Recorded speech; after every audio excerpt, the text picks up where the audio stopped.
Hello बच्चों, कैसे हैं आप सभी? आशा करता हूँ कि आप सभी बहुत ही अच्छे होंगे।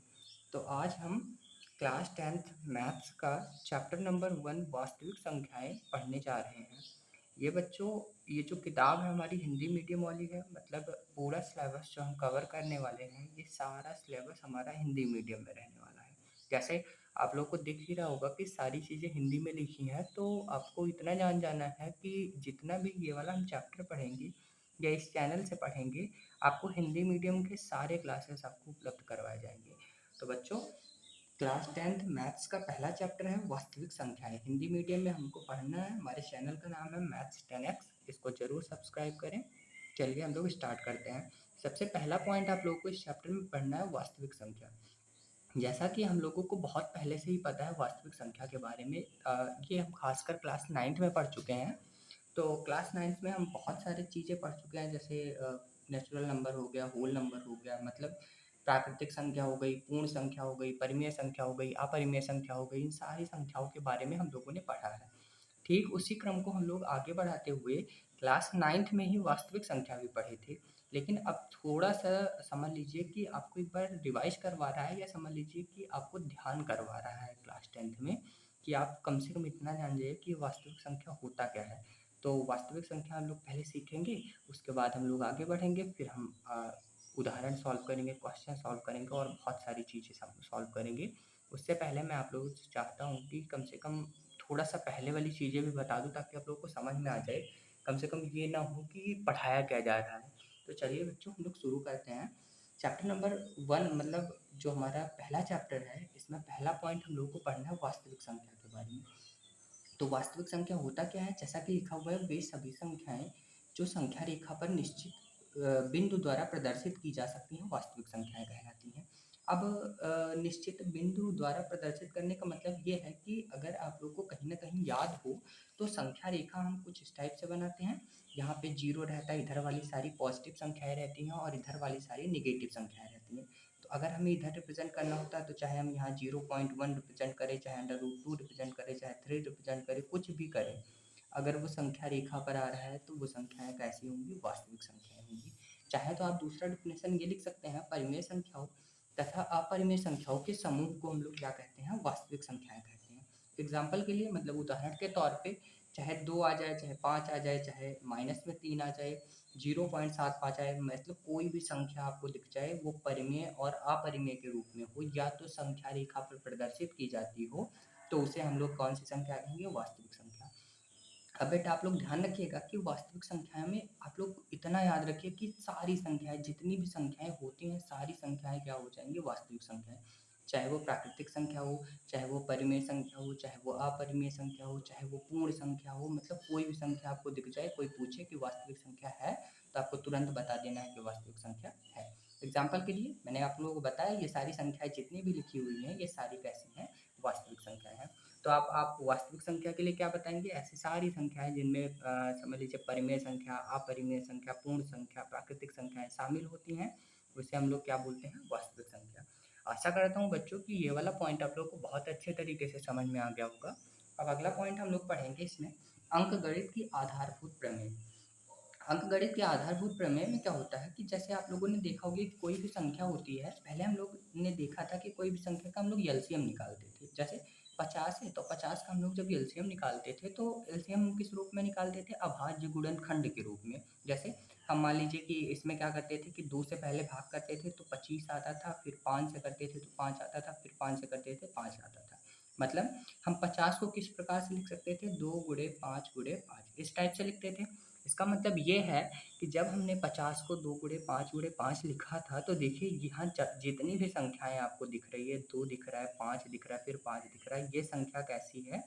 अभाज्य संख्या है। अभाज्य संख्या क्या होता है? अभाज्य संख्या के बारे में थोड़ा-सा जान लीजिए। अभाज्य संख्या मतलब ऐसी संख्या जो 1 से कटे और अपने आप से या स्वयं से कटे। अपने आप से, मतलब ऐसी संख्या जो 1 से कटे, अपने आप से कटे, उसे अभाज्य संख्या कहते हैं। और अंकगणित की आधारभूत प्रमेय में हम लोग यही पढ़ने वाले हैं कि जो अभाज्य संख्या होती है, मतलब कोई भी संख्या आप ले लीजिए, उसको हम लोग अभाज्य संख्या के गुणनफल के रूप में लिख सकते हैं। मतलब ये है कि जैसे हमने 50 लिया यहाँ पे एग्जाम्पल के तौर पे, तो 50 को हम लोग 2 लिखे, 5 लिखे, 5 लिखे, ये भी अभाज्य संख्या है, ये भी अभाज्य संख्या और ये भी अभाज्य संख्या है। इसका मतलब कोई भी संख्या हम ले, चाहे वो 50 हो, चाहे वो 100 हो, चाहे वो 200 हो, चाहे वो 500 हो, हम उस संख्या को अभाज्य गुणनफल के रूप में लिख सकते हैं। तो इसी को हम लोग क्या बोलेंगे, अंकगणित की आधारभूत प्रमेय। आप लोग को इतना ही याद रखना है, बाकी आपके देखिए इसकी परिभाषा वगैरह मतलब जो अंकगणित की आधारभूत प्रमेय है उसमें क्या बताया गया हम लोग देख लेते हैं एक बार। लिखा है प्रत्येक भाज्य संख्या को अभाज्य संख्या की एक गुणनफल के रूप में व्यक्त किया जा सकता है तथा यह गुणनफल खंडन अभाज्य गुणनखंडों के आने वाले क्रम के बिना अद्वितीय होता है। मतलब कि जितने भी भाज्य संख्याएं, भाज्य संख्या का मतलब अभी मैंने बताया आपको 50 का एग्जांपल ना, कि जैसे 50 है तो 50 को हम लोग क्या लिख सकते हैं, 2 गुणे 5 गुणे 5, 2 पंचे 10 और 10 पचे 50। मतलब ये जो है संख्या मतलब भाज्य संख्या है और इसको हम लोग क्या लिख सकते हैं, अभाज्य संख्या के गुणनफल के रूप में लिख सकते हैं।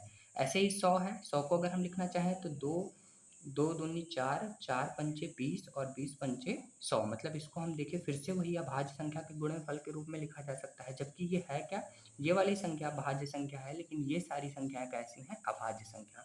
तो अंकगणित की आधारभूत प्रमेय हमको यही बताती है कि जितनी भी भाज्य संख्याएं होती हैं उसको हम लोग क्या कर सकते हैं, अभाज्य संख्या के गुणनफल या गुणनखंडों के रूप में व्यक्त कर सकते हैं।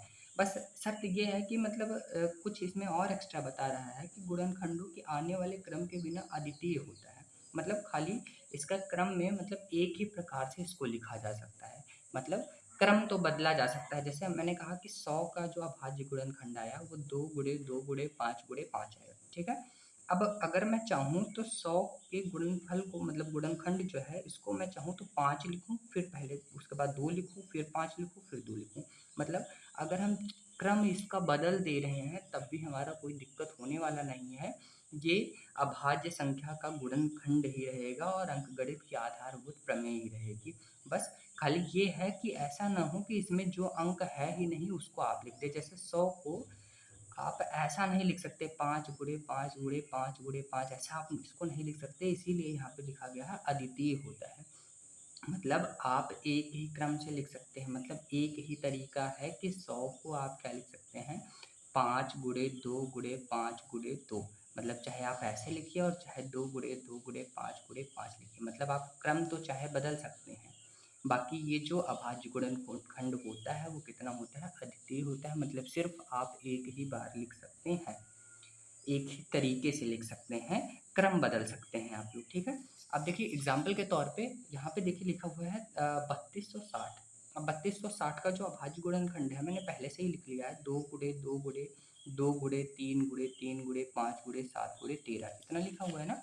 अगर हम लोग चाहें तो जैसे यही लिखा है यही को मैं लिख के दिखा रहा हूँ कि अगर क्रम बदलना हो तो मान लीजिए 3 मैंने पहले लिख लिया, 3 गुणे 3 हुआ, फिर 5 हुआ, फिर 5 एक ही बार 5 है, फिर 2 हुआ, फिर 2 हुआ, फिर 2 हुआ, 3 बार 2 हो गया, फिर एक बार 5 हो गया, एक बार 7 हो गया, एक बार 13 हो गया।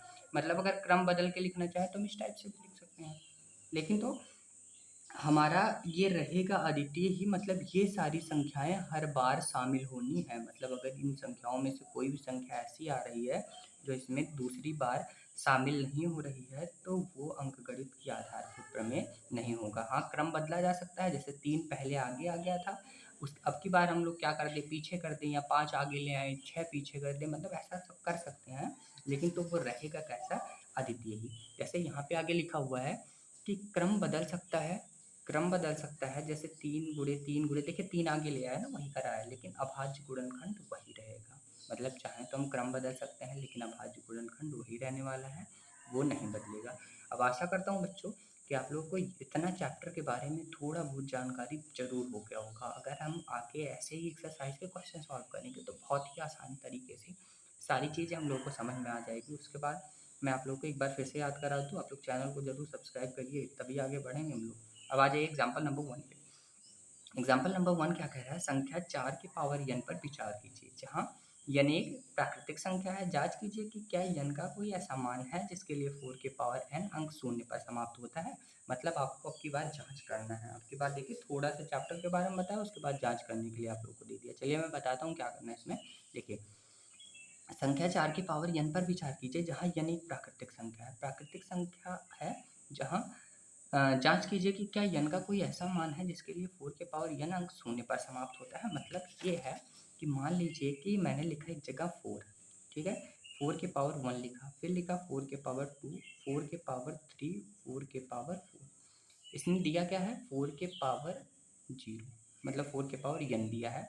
अब कह रहा है कि n एक प्राकृतिक संख्या है। अब प्राकृतिक संख्या क्या होता है? 1, 2, 3, 4। मतलब n का जो मान आएगा वो 1, 2, 3, 4 में से ही कोई आएगा। मतलब ये पूछ रहा है कि 4 के पावर जो n है, मतलब n की जगह क्या मैं कुछ ऐसा रख सकता हूँ कि अगर मैं पावर में 1 रख रहा हूँ तो जब 4 का हम लोग मान निकाले तो वो संख्या शून्य पर समाप्त हो। तो चलिए चेक करते हैं। देखिए 4 के पावर n की जगह पहले मैंने 1 रखा, फिर 2 रखा, फिर 3 रखा, फिर 4 रखा। तो क्या हम चेक करते हैं? देखिए कहीं 0 आ रहा है। 4 के पावर 1 का मतलब 4, और 4 के पावर 2 का मतलब कितना हो जाता है? 4 4 जा 16। 4 के पावर 3 का मतलब 4 4 जा 16, और 16 4 जा 64। देखिए सब जगह कुछ ना कुछ आ रहा है, लेकिन 0 कदापि नहीं मिल रहा है। आ तो रहा है संख्या, जैसे ये कुछ और कहा होता, 6 कहा होता, 4 कहा होता, या फिर कुछ और कहा होता, तब तो एक बार सोचना था। लेकिन तो देखिए जब ये शून्य कह रहा है तो शून्य तो कहीं आ भी नहीं रहा है, यहाँ भी नहीं आ रहा है, यहाँ भी नहीं आ रहा है, यहाँ भी नहीं आ रहा है। तब क्या होगा? तब देखिए हम लोग आगे क्या करते हैं। तो वही हम लोगों को क्या करना होगा कि खाली थोड़ा सा फॉर्मेट चेंज करना होगा। मतलब कुछ बता रहा हूँ मैं आप लोगों को कि कब ये 0 आ सकता है। जैसे मान लीजिए मैंने लिखा 10, ठीक है? अब 10 के पावर मान लीजिए मैंने 1 लिखा, तो क्या मैं इस 10 को 2 गुणे 5 के पावर 1 लिख सकता हूँ? हाँ भैया लिख सकता हूँ। मान लीजिए मैंने 20 लिखा, पावर अभी हटा देते हैं, 20 को मैं क्या लिख सकता हूँ? 2 2 दूनी 4 और 4 पंचे 20। देखिए फिर से मैंने लिखा 2 गुणे 5, मतलब मैं इसको लिख सकता हूँ 2 के पावर 2 गुणे में 5, ऐसा लिख सकता हूँ। फिर मैंने मान लीजिए 30 लिखा, तो 2 तिहाई 6 और 6 पंचे 30 होता है, ठीक है? इसको हम लोग ऐसे ही लिख सकते हैं, ठीक है? अब ध्यान दीजिएगा यहाँ पे 10 है, 20 है, 30 है, तो 10 को मैंने 2 गुणे 5 लिखा, 20 को मैंने लिखा 2 के पावर 2 गुणे 5, और 30 को मैंने लिखा 2 गुणे 3 गुणे 5। अब आप लोग देखिएगा यहाँ पे 2 आ रहा है, यहाँ पे 5 आ रहा है, यहाँ पे भी 2 आ रहा है, यहाँ पे भी 5 आ रहा है। भले यहाँ 2 बार 2 आ जा रहा है, यहाँ पे भी 2 आ रहा है, यहाँ पे 2 आ रहा है। मतलब हम लोग को इतना ध्यान देना चाहिए कि अगर कोई संख्या लिखी है और उसके पावर में हम लोग को प्राकृतिक संख्या लिख के हमें इकाई अंक पे या कहीं पे भी शून्य लाना है, तो सबसे ज़्यादा ज़रूरी है कि जब हम उसका गुणनखंड करें, अभाज्य गुणनखंड करें, तो उस संख्या में 2 और 5 अनिवार्य रूप से आना ही चाहिए। अगर 2 और 5 में से कोई भी संख्या नहीं आ रही है, तो वो हमारा अंक शून्य पे समाप्त नहीं होगा। तो चलिए हम लोग देखते हैं आगे क्या लिखना है। तो देखिए यही मैंने लिख दिया है आपका कि यदि किसी संख्या के अभाज्य गुणनखंडों में 2 तथा 5 अनिवार्य रूप से उपस्थित होती है तो वह संख्या शून्य पर समाप्त होगी, अन्यथा नहीं होगी। और यहाँ पे देखिए क्या आया हुआ है, यहाँ पे जैसे 4 के पावर n है, तो 4 के पावर में n को मैं ज़्यादा से ज़्यादा 2 इंटू 2 के पावर n लिख सकता हूँ। यहाँ पे 2 तो आ रहा है, लेकिन क्या 5 भी आ रहा है? तो 5 नहीं आ रहा है। और अगर 5 नहीं आ रहा है तो इसका मतलब ये है कि ये संख्या शून्य पर समाप्त नहीं होगी। तो यदि किसी संख्या के अभाज्य गुणनखंडों में 2 तथा 5 अनिवार्य रूप से उपस्थित होती है तो वह संख्या शून्य पर समाप्त होती है। जैसे 4 के पावर n को हम 2 इंटू 2 के पावर n लिख सकते हैं। अब 4 के पावर n के अभाज्य गुणनखंडों में 5 अनुपस्थित है। देखिए मैंने बताया ना आप लोगों से 5 नहीं है, तो 5 देखिए यहाँ लिखा है अनुपस्थित है, अतः n के किसी भी मान के लिए संख्या 4 के पावर n शून्य पर समाप्त नहीं हो सकती। बस इतना ही आप लोगों को कर देना बेटा। ये हमारा उदाहरण नंबर पहला बहुत ही अच्छे तरीके से कंप्लीट हो चुका है। आज की वीडियो बेटा इतनी ही रहने वाली है, और आगे का क्वेश्चन एग्जाम्पल नंबर 2, 3, 4 और जितने सारे क्वेश्चन हैं सब हम लोग अगली वीडियो में धीरे धीरे करके सॉल्व करते जाएंगे। और हाँ बेटा एक चीज़ और आप लोगों को बता दूँ कि कम से कम इस चैनल से जुड़िए ज़्यादा से ज़्यादा मात्रा में। अगर आप लोग जुड़ेंगे तभी मैं ज़्यादा से ज़्यादा वीडियो प्रोवाइड करवा पाऊँगा। मतलब समझ लीजिए एक भी क्वेश्चन, एक भी एक्सरसाइज का क्वेश्चन, एक भी एग्जाम्पल का क्वेश्चन कोई भी नहीं बचेगा। आपको रोज़ वीडियो प्रोवाइड करवाई जाएगी और रोज़ सारी चीज़ें सॉल्व कराई जाएंगी। और आपका ये भी जान लीजिए कि 100 आउट ऑफ 100 की तैयारी करवाई जाएगी मैथ्स में। मतलब मैं गारंटी ले रहा हूँ कि आपके बोर्ड एग्ज़ाम में, मतलब जो 2027 का बोर्ड एग्ज़ाम होगा, इसमें आपका एक भी नंबर मैं मैथ्स में नहीं कटने दूँगा। अगर आप लोग इस चैनल से जुड़ते हैं पर्याप्त मात्रा में वीडियो देखते हैं, आप लोग को सारी चीज़ें जो बताई जाती है वो करते हैं, आप लोग कॉपी कंप्लीट करते हैं और सारी चीज़ें करती हैं, तो यकीन मानिए कि आपका 2027 का जो बोर्ड एग्ज़ाम होगा उसमें 100 में से 100 नंबर आने वाले हैं, मतलब एक भी नंबर नहीं कटेगा।